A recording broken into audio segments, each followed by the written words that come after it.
Yeah, this won't take long. I only know two things about women. Number one, if you push them into a corner relationship-wise, women will lie to you. They'll lie right to your face. But when you finally discover the lie, it turns out it was actually a moral test that you failed. And number two, women love handmade greeting cards. Now, these two things are true of virtually every woman I've ever met. And the only reason I know these things, particularly the first one, is because when I was younger, I was pretty much a selfish pig with women, so I encountered this over and over again. And I'll briefly tell you how I first discovered these things. The first one was when I was 16. I was working at the zoo, and I was dating a girl named Marilyn, who also worked at the zoo. And I loved her. She was, and I'm sure is, a great girl. But I was afraid to try anything with her, so I had a girlfriend on the side, also at the zoo, named Karen, who I would fool around with. We'd go to the drive-in movie on the weekends to fool around, you know.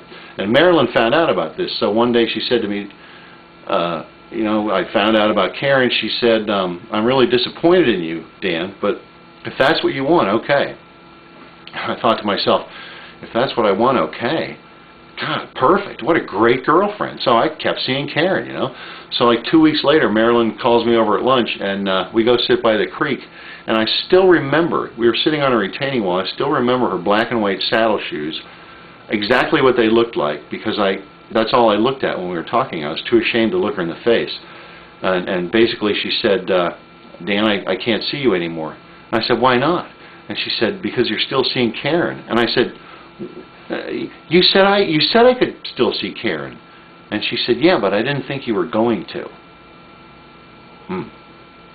The second thing I learned when I was 18. I was dating a girl named Connie, and I was going to pick her up from work. I had 15 minutes before I had to leave when I realized it was her birthday and I hadn't gotten her anything. I hadn't even gotten her a card.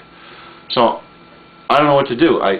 Liberty Plaza is 5 minutes away. I could drive over to the little plaza, Liberty Plaza, run in a store, have 3 minutes to pick something out, buy her something, and jump in the car and try to wrap it on the way there.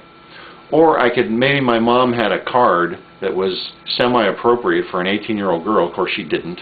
And the third thing I thought of was, well, I could start driving there and crash into a tree and then call her and say, hey, I can't pick you up. I'm sorry, I crashed into a tree. But with like 10 minutes left before I had to leave, I finally thought, hey, I could just make her a card. You know, so I got out some heavy paper, made this pretty funny card, you know, in 10 minutes. I remember I cut out a little picture of myself from grade school, you know, and glued it in there and did some funny stuff and just hauled ass out there.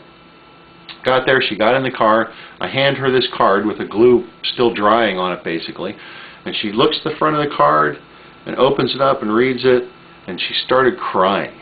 And I thought, oh my God, of all the stupid things I've done, this last-minute card is really, really lame. And I was just about to open my mouth and apologize to her and tell her what had happened when she said, this is the nicest card I've ever gotten. And I said to myself, I said, you have to remember this for the rest of your life. And I did. And it's true. Every woman I know loves a handmade greeting card. As long as you put effort into it, commensurate with your abilities, okay? You can't go wrong. You can't go wrong. And the first one's true, too. You know, if you push them into a corner, women will lie to you, and it is a moral test that you will end up failing. And, you know, you only find that out if you're a pig, so hopefully you won't ever find that out.